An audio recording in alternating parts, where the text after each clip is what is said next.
તો વિદ્યાર્થી મિત્રો, આગળ આપણે ચર્ચા કરી હતી વિદ્યુત ક્ષેત્ર રેખાઓ. આજે આપણે ચર્ચા કરીશું વિદ્યુત ફ્લક્સ. પણ વિદ્યુત ફ્લક્સની માહિતી મેળવતા પહેલા એક શબ્દ વિશે જાણવું જરૂરી છે, જે છે ક્ષેત્રફળ સદિશ. કયો? ક્ષેત્રફળ સદિશ.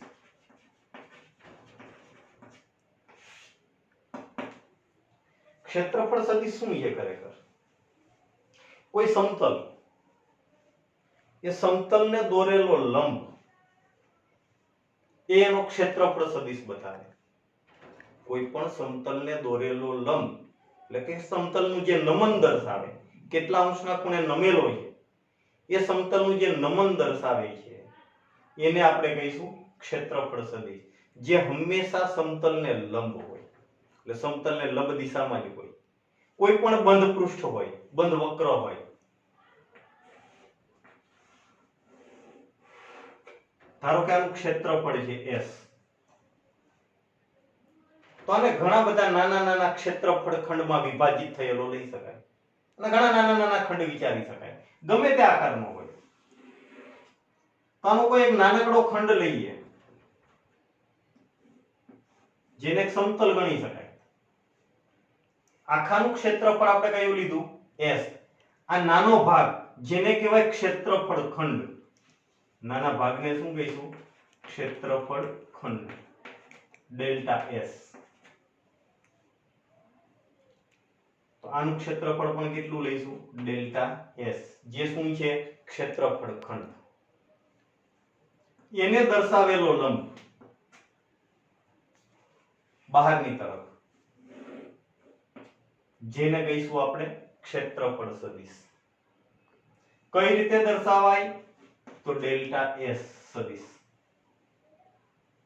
તો ડેલ્ટા S સદિશ એ શું બતાવે છે? ક્ષેત્રફળ સદિશ. ડેલ્ટા S ઉપર તીરનું નિશાન ન કરવું હોય, સદિશ ડેલ્ટા S ન લખવો હોય, તો ડેલ્ટા S n કેરેટ લખાય. n કેરેટ એટલે શું? સમતલને લંબ દિશાનો એકમ સદિશ. સમતલને લંબ દિશાનો એકમ સદિશ.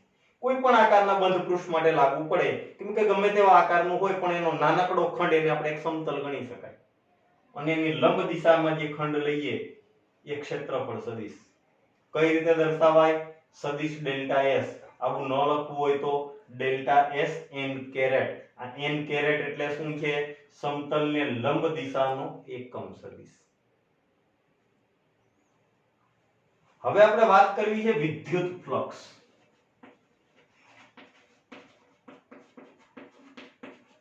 વિદ્યુત ફ્લક્સ phi વડે દર્શાવાય. શેના વડે દર્શાવાય? phi. વિદ્યુત ફ્લક્સ એટલે ખરેખર તો શું છે? તો વિદ્યુત ક્ષેત્રની લંબ દિશામાં વિદ્યુત ક્ષેત્ર કઈ સંજ્ઞા વડે દર્શાવાય? E, electric field. ધારો કે વિદ્યુત ક્ષેત્ર રેખા હોય છે બધી,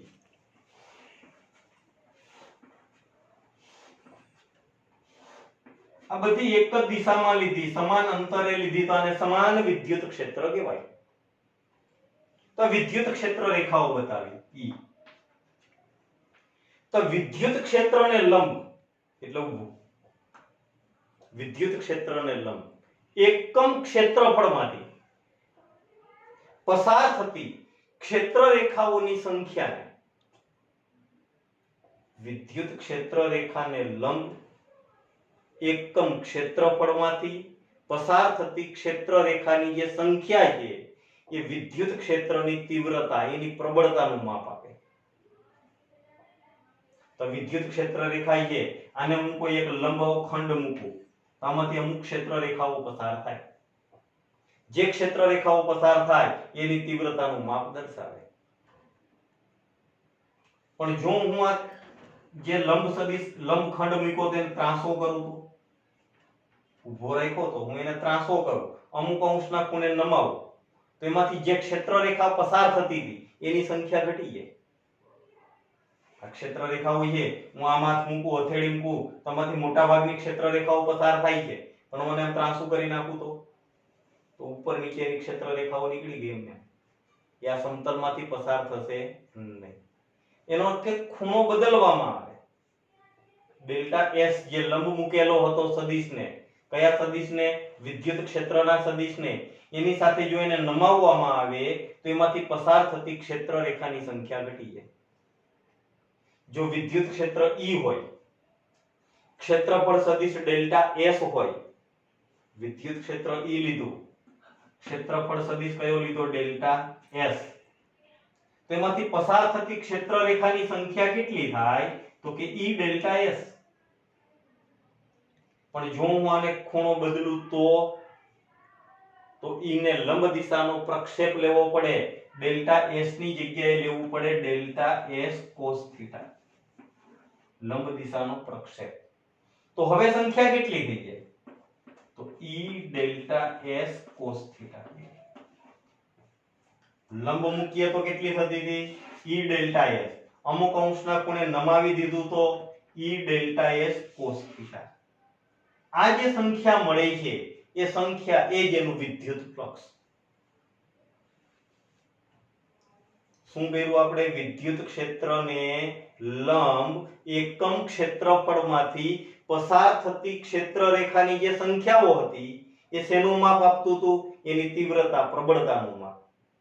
આપણે વિદ્યુત ક્ષેત્ર E લીધું, ક્ષેત્રફળ ખંડ કયો લીધો? Delta S. તો પસાર થતી સંખ્યા કેટલી થઈ? E delta S. પણ જો હું થીટા બદલું, ખૂણો બદલું તો ક્ષેત્ર રેખાની સંખ્યા ઘટતી હતી. તો E ને લંબ ડેલ્ટા એસ નો પ્રક્ષેપ કયો લીધો? Delta S cos theta. તો સંખ્યા કઈ થઈ ગઈ? E delta S cos theta. તો ડેલ્ટા એસ શું હતું? આખા ક્ષેત્રફળનો નાનો ભાગ. તો આપણું ફ્લક્સ પણ આખા ફ્લક્સનો નાનો ભાગ મળે, ડેલ્ટા 5. તો ડેલ્ટા 5 કેટલો થાય? તો કે E delta S cos theta. અથવા આવું લખાય E into delta S. Dot ગુણાકાર યાદ કરો, કોસ થીટા ઘટક આવે અને ક્રોસ ગુણાકાર હોય તો સાઇન થીટા ઘટક આવે. હવે જો હું થીટા આને જેમ બદલું છું, સમતલને હું આડું કરી દઉં, એનો અર્થ કે E અને ડેલ્ટા એસ એક જ દિશામાં થઈ ગયા, સમાંતર થઈ ગયા.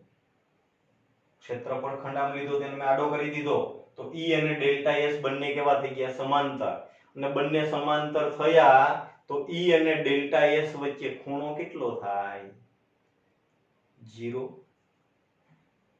180 કે 90 અંશ. સ્વાભાવિક એક સમાંતર શબ્દ દેખાય એટલે કા તમે 0 વાપરો ને કા 180 વાપરો. પણ મેં તમને કીધું કે ક્ષેત્રફળ સદિશ હંમેશા સમતલને લંબ હોય. મેં સમતલ આડું કરી દીધું તો એનો લંબ એટલે ઉપર જશે. E આમ હતો, ડેલ્ટા એસ આમ ગયો તો બંને વચ્ચે ખૂણો કેટલો થઈ ગયો? 90 અંશ થયો. તો cos 90 મૂકીએ, E ડેલ્ટા એસ cos 90 અને cos 90 ની કિંમત કેટલી? 0. તો ફ્લક્સ કેટલું થઈ જાય? 0. એનો અર્થ કે એમાંથી કોઈ ક્ષેત્ર રેખા પસાર થાય નહીં. તો વિદ્યુત ફ્લક્સ માટે શું કીધું? કે વિદ્યુત ક્ષેત્રને લંબ એવા એકમ ક્ષેત્રફળમાંથી પસાર થતી ક્ષેત્ર રેખાની સંખ્યા. પેલા E ને લંબ ડેલ્ટા એસ ક્ષેત્રફળ મૂક્યું તો પસાર થતી સંખ્યા કેટલી થઈ? E delta S. એને અમુક અંશના ખૂણે નમાવા જઈએ તો E ને લંબ ડેલ્ટા એસ નો પ્રક્ષેપ કયો લેવો પડે? Delta S cos theta. તો સંખ્યા કેટલી થઈ જાય? E delta S cos theta. તો ફ્લક્સ ડેલ્ટા 5 આવું લખાય અથવા ડોટ કરીને આવું લખાય. હું E અને ડેલ્ટા એસ સમાંતર કરી દઉં તો ખૂણો 90 થાય, 0 નહીં. અને cos 90 ની કિંમત 0. એનો અર્થ કે ફ્લક્સ 0 થયું. એનો અર્થ કે એમાંથી કોઈ વિદ્યુત ક્ષેત્ર રેખા પસાર થતી નથી. ચલો ફ્લક્સનો એકમ શું થશે? તો વિદ્યુત ક્ષેત્ર ગુણ્યા ક્ષેત્રફળ. વિદ્યુત ક્ષેત્રનો એકમ કયો હતો? યાદ કરો, ન્યૂટન પ્રતિ કુલંબ. અને ક્ષેત્રફળનો મીટર સ્ક્વેર. તો ન્યૂટન મીટર સ્ક્વેર પ્રતિ કુલંબ. અથવા આપણે એવું કહેતા હતા ન્યૂટન પ્રતિ કુલમ્બ ન લખવું હોય તો વોલ્ટ પ્રતિ મીટર ઇન્ટુ મીટર સ્ક્વેર એટલે વોલ્ટ મીટર પણ થાય. અને ત્રીજો એકમ છે એનો વેબર WV વેબર. તો ત્રણ એકમ લખી શકાય ન્યૂટન મીટર સ્ક્વેર પ્રતિ કુલમ્બ વોલ્ટ મીટર અથવા વેબર. આ કોની વાત કરી આપણે વિદ્યુત ફ્લક્સ. તો વિદ્યુત ફ્લક્સ નો એકમ તો આપણે ત્રણ કીધા ન્યૂટન મીટર સ્ક્વેર પ્રતિ કુલમ્બ અથવા વેબર કીધો અથવા ત્રીજો કયો કીધો વોલ્ટ મીટર. કેમ વોલ્ટ મીટર બન્યો તો કેમ કે વિદ્યુત ક્ષેત્રનો એકમ હતો વોલ્ટ પ્રતિ મીટર એને મીટર સ્ક્વેર વડે ગુણો એટલે શું થઈ જશે વોલ્ટ મીટર. તો નાનકડા ખંડ માટેનું ફ્લક્સ મળ્યું. આખા સમતલનું જોતું હોય તો આવા દરેક નાના નાના ખંડ જેટલા પણ વિભાજિત થયેલા હોય આ દરેક ખંડના જે વિદ્યુત ફ્લક્સ મળ્યા એનો સદિશ સરવાળો કરવો પડે તો કુલ ફ્લક્સ મળે 5. કુલ ફ્લક્સ 5 જોતું હોય તો સરવાળો કોનો E ડેલ્ટા S નો.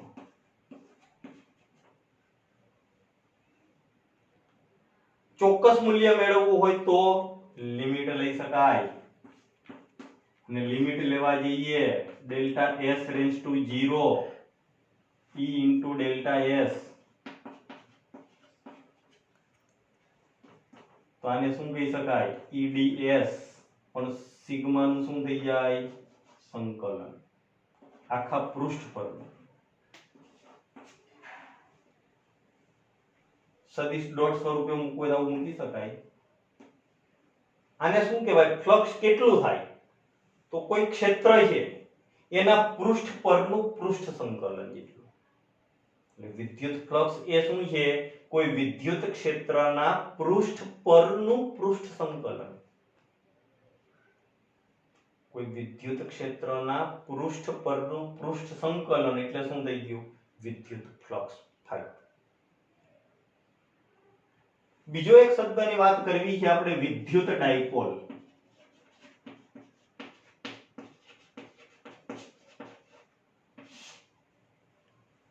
ડાય એટલે બે. કેમિસ્ટ્રીમાં આપણે કાર્બન ડાયોક્સાઇડ ડાયોક્સાઇડ એટલે બે ઓક્સાઇડ લઈએ. ટ્રાયોક્સાઇડ તો ત્રણ લઈએ. એમ ડાય એટલે બે પોલ એટલે ધ્રુવ. બે ધ્રુવ હોય વિદ્યુતના બે ધ્રુવ તો એને વિદ્યુત ડાયપોલ કહેવાય. એટલે બે વિદ્યુત ભાર લેવાના સમાન મૂલ્યના લેવાના પણ વિજાતીય. વિજાતીય એટલે એક ધન અને એક ઋણ. એટલે બે સમાન મૂલ્યના હોય વિજાતીય વિદ્યુત ભાર હોય અને એકબીજાથી પરિમિત અંતરે મૂકેલા હોય કોઈ ચોક્કસ અંતરે મૂકેલા હોય તો એને વિદ્યુત ડાયપોલ કહેવાય. ધારો કે બે વિદ્યુત ભાર લઈએ આપણે +q અને -q. આ બે વિદ્યુત ભાર છે. આ બે વચ્ચેનું અંતર લઈએ 2a. કેટલું લઈએ 2a. તો આને વિદ્યુત ડાયપોલ કહેવાય. તો વિદ્યુત ડાયપોલ ક્યારે કહેવાય કે બે સમાન મૂલ્યના હોય પણ વિજાતીય વિદ્યુત ભાર હોય અને એકબીજાથી પરિમિત અંતરે આવેલા હોય તો એને વિદ્યુત ડાયપોલ કહેવાય. આ ડાયપોલનું જે મધ્ય બિંદુ એને ડાયપોલનું મધ્ય બિંદુ કહેવાય. બીજો આવે ડાયપોલ મોમેન્ટ. વિદ્યુત ડાયપોલ મોમેન્ટ p વડે દર્શાવાય સદિશ p. વિદ્યુત ડાયપોલ મોમેન્ટ કઈ દિશામાં હોય તો ઋણ વિદ્યુત ભારથી ધન વિદ્યુત ભાર તરફ. વિદ્યુત ક્ષેત્ર કઈ તરફ હતું ધન થી ઋણ પણ વિદ્યુત ડાયપોલ મોમેન્ટ કઈ દિશામાં કીધી ઋણ વિદ્યુત ભારથી ધન વિદ્યુત ભાર તરફ. કેટલી હોય તો કે q * 2a. માત્ર મૂલ્ય લખવું હોય તો q * 2a. તો એકમ શું થાય વિદ્યુત ભારનો કુલંબ 2a એટલે બે વચ્ચેનું અંતર છે મીટર. કુલંબ મીટર સેન્ટીમીટર નથી. કુલંબનો c કેપિટલ કરવાનો પછી તમે આવું લખી નાખો કુલંબ મીટર તો એ સેન્ટીમીટર દેખાય. એટલે c મોટો કરવાનો કેપિટલ અને m સ્મોલ તો એકમ થાય કુલંબ મીટર. હા વિદ્યુત ડાયપોલમાં એક +q છે એક -q છે તો કુલ વિદ્યુત ભાર શૂન્ય થઈ જાય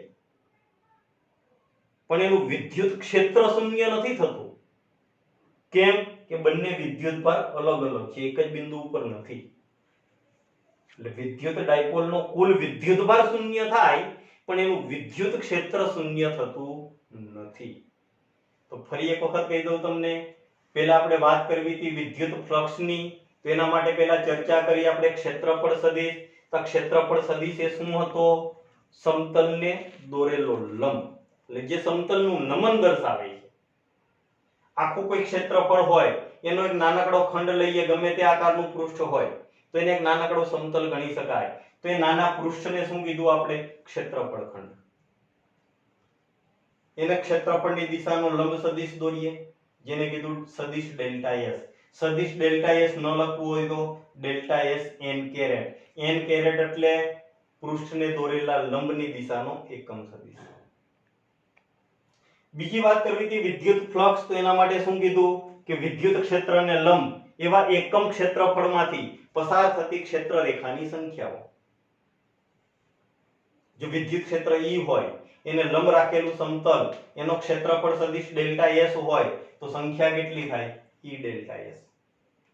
પણ હું પૃષ્ઠને થીટા અંશના ખૂણે નમાવું તો મેં કીધું ક્ષેત્ર રેખાની સંખ્યા ઘટી જતી હતી. તો E ને લંબ ડેલ્ટા S નો પ્રક્ષેપ કયો લેવાનો? Delta S cos theta. તો સંખ્યા કેટલી થઈ જાય? E delta S cos theta. તો આ જે સંખ્યા મળી એ જ શું છે? વિદ્યુત ફ્લક્સ. સૂક્ષ્મ ભાગનું લીધું એટલે ડેલ્ટા 5 કીધું. cos થીટા ન લખવું, ડોટ ગુણાકાર કરાય. જો હું ક્ષેત્રફળ સદિશ અને E બંને એક જ દિશામાં લઈ લઉં, બંને સમાંતર લઉં, તો મેં કીધું ખૂણો 0 કે 180 નથી લેવાનો, કેમ કે ક્ષેત્રફળ સદિશ ક્યાં હોય? સમતલને લંબ હોય. એટલે બે વચ્ચેનો ખૂણો કેટલો થાય? 90. બે વચ્ચેનો ખૂણો 90 થાય, એનો અર્થ કે ફ્લક્સ શૂન્ય થઈ જાય. એકમ કયો કીધો? 3 એકમ કીધા. વિદ્યુત ક્ષેત્રનો ન્યૂટન પ્રતિ કુલમ, ક્ષેત્રફળનો મીટર સ્ક્વેર. ન્યૂટન પ્રતિ કુલમ ન લખવું હોય તો વોલ્ટ પ્રતિ મીટર. અને ત્રીજો કીધો વેબર. તો ફ્લક્સ શૂન્ય મળે, ધન પણ મળે. ધન ક્યારે મળે? કે ખૂણો લઘુ કોણ હોય, 90 કરતા નાનો હોય. પણ ગુરુ કોણ હોય તો ફ્લક્સ ઋણ મળે. એટલે ફ્લક્સ ધનય મળે, ઋણય મળે, શૂન્ય પણ મળે. આખા સમતલનું શોધવું હોય તો દરેક સૂક્ષ્મ ખંડનો જે મળતું હતું ફ્લક્સ એ બધાનો સદિશ સરવાળો કરવો પડે. ચોક્કસ મૂલ્ય લેવા લિમિટ લેવી પડે. લિમિટ લેવા જાવ તો સિગ્માની જગ્યાએ શું લખી શકાય? સંકલન. ડેલ્ટા S ની જગ્યાએ ds. આવું 11th માં ભણેલા આપણે. તો વિદ્યુત ફ્લક્સ એ શું છે? વિદ્યુત ક્ષેત્રનું તે પૃષ્ઠ પરનું પૃષ્ઠ સંકલન. બીજો એક શબ્દ કીધો વિદ્યુત ડાયપોલ. વિદ્યુત ડાયપોલ એટલે બે સમાન મૂલ્યના વિદ્યુત ભાર હોય પણ વિજાતીય હોય અને એકબીજાથી પરિમિત અંતરે આવેલા હોય, તો આવી જે રચના એ વિદ્યુત ડાયપોલ. બે વિદ્યુત ભાર લીધા પ્લસ q માઈનસ q. બે વચ્ચેનું અંતર કયું લીધું? 2a. એનું મધ્ય બિંદુ, એને ડાયપોલનું મધ્ય બિંદુ પણ કહેવાય. બીજો શબ્દ આવે વિદ્યુત ડાયપોલ મોમેન્ટ, સદિશ છે p. કઈ દિશામાં હોય? તો ઋણ વિદ્યુત ભારથી ધન વિદ્યુત ભાર. સૂત્ર કયું કીધું? q 2a. મૂલ્ય લખવું હોય તો સદિશ કાઢી નાખો. એકમ શું થાય? વિદ્યુત ભારનો કુલમ. 2a એટલે બે વચ્ચેનું અંતર ને અંતરનો એકમ મીટર. હવે આપણે વાત કરીએ ઉદાહરણ નંબર 5. 1 થી 4 ઉદાહરણની આગળ ચર્ચા કરી ગયા. ઉદાહરણ 5. ઉદાહરણ 5 ની અંદર શું છે? કોઈ એક ગોળો છે, એને અવાહક દોરી વડે લટકાવેલો છે. એના પર કોઈ એક વિદ્યુત ભાર છે. એક દોરી વડે લટકાવેલો છે ગોળો, એના પર કોઈ વિદ્યુત ભાર છે, ધારો કે લઈએ આપણે q. બીજો એક ગોળો છે, એને કોઈ અવાહક ચીપિયા વડે પકડેલો છે. ચીપિયો કેવો છે? અવાહક. આના પર કોઈ વિદ્યુત ભાર છે q ડેશ. આ ગોળો a કહીએ, આ ગોળાને b કહીએ. તો બે ગોળા છે a અને b.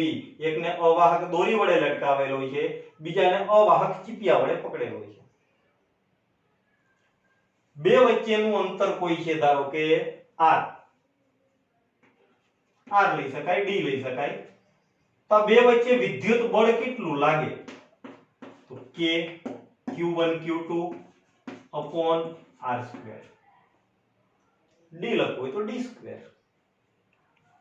હવે શું કહે છે?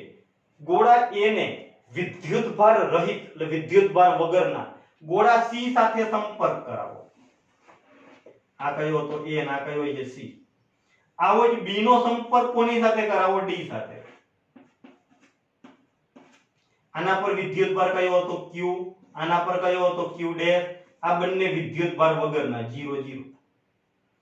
આ બંનેને સંપર્કમાં લાવીએ અને છૂટા પાડીએ તો બંનેમાં વિદ્યુતભાર અડધો અડધો વહેંચાઈ જાય જો બંનેનું પરિમાણ સમાન હોય તો આ બંને ગોળા પર છૂટા પડ્યા પછી કેટલો વિદ્યુતભાર થઈ જશે?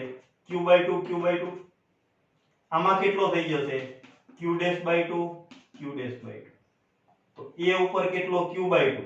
C ઉપર કેટલો? Q/2. B ઉપર Q ડેશ બાય 2. D ઉપર પણ Q ડેશ બાય 2.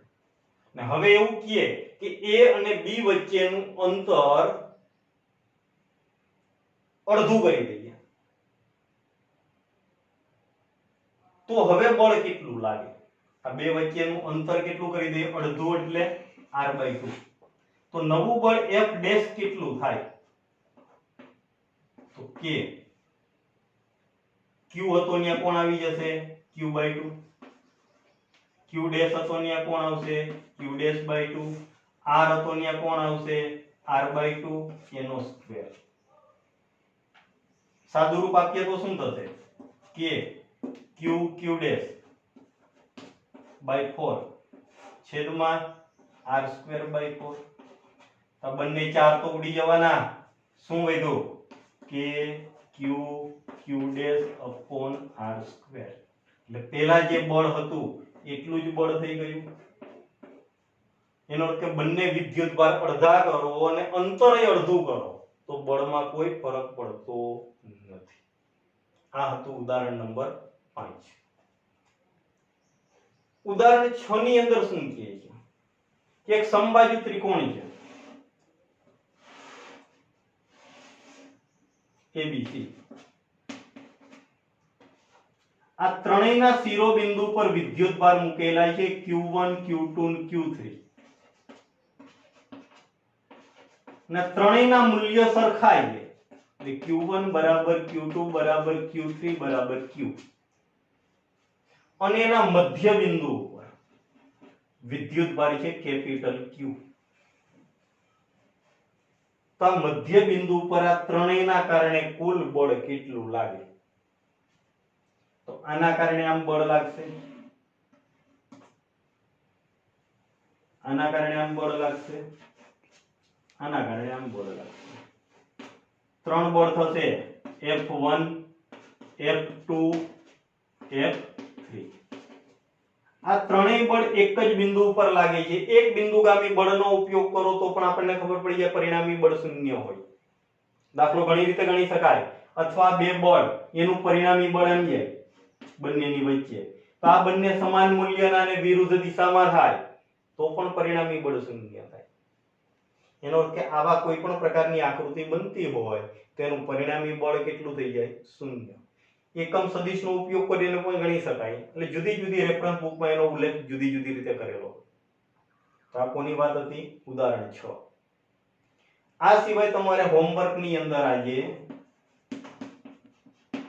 સ્વાધ્યાયના દાખલા નંબર 1 2 અને 3 ત્રણ દાખલા હોમવર્કમાં જાતે પ્રયત્ન કરવાનો છે. પહેલો દાખલો સિમ્પલ છે કે જેમાં કુલમ્બના નિયમનો ઉપયોગ કરેલો છે અને બળ શોધવાનું છે. બીજો દાખલો એના જેવો જ છે, બળ આપેલું છે, એમાંથી બે વચ્ચેનું અંતર શોધવાનું છે. અને ત્રીજા દાખલામાં જે ઉદાહરણમાં આપણે વાત કરી હતી બે બળનો ગુણોત્તર લઈને જે ગુરુત્વાકર્ષણ બળ વિદ્યુત બળનો ગુણોત્તર લઈને જે પ્રયત્ન કર્યો હતો એના સૂત્રનો ઉપયોગ કરીને કિંમત શોધવાની છે. ત્રણેય સિમ્પલ દાખલાઓ છે, જાતે પ્રયત્ન કરવો. બે ઉદાહરણ કીધા 5 6 અને સ્વાધ્યાયના 3 દાખલા પહેલો બીજો ત્રીજો હોમવર્કની અંદર. અને આ ઉપરાંત જે પણ દાખલાઓ ચાલેલા છે જે પણ ઉદાહરણ એ આપણા નિયમ પ્રમાણે 3 વખત ગણવા પ્રયત્ન કરવો.